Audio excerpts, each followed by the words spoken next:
Ce n'est pas une question d'âge même. Ici, là, c'est une question de bon sens. Alassane devait faire 2 mandats. C'est lui-même qui a dit ça.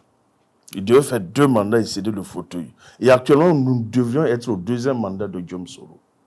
C'était la logique connue.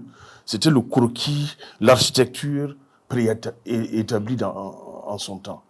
Mais la réalité des choses est tout autre. Je suis absolument d'accord avec.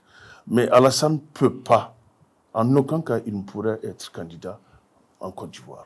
Ça m'étonnerait. Mais est-ce qu'il veut mourir au pouvoir comme son prédécesseur Houphouët-Boigny? De toutes les façons, il mourra, mais pas sur ce pouvoir-là.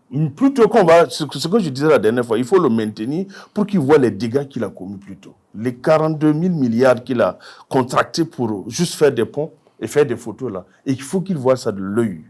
L'avenir des jeunes qu'il a phagocytés, les pauvres qu'il a vidés des bidonvilles, le prix de l'akeke qui est inaccessible, comme le disait Nava la dernière fois. La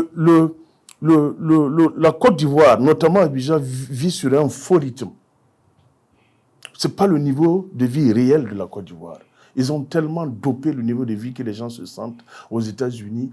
Comment Abidjan à côté, qui était une des villes les plus accessibles, devient une des villes les plus chères du monde? C'est pas possible. Et la Côte d'Ivoire, la Côte d'Ivoire, c'est le Burkina, c'est le Mali, c'est le Niger, et c'est le Libéria.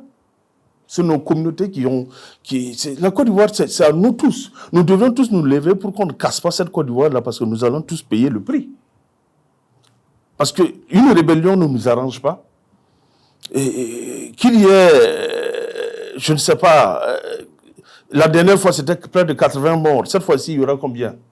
Il faut tout faire pour que Alassane Ouattara décide de partir. Il doit partir.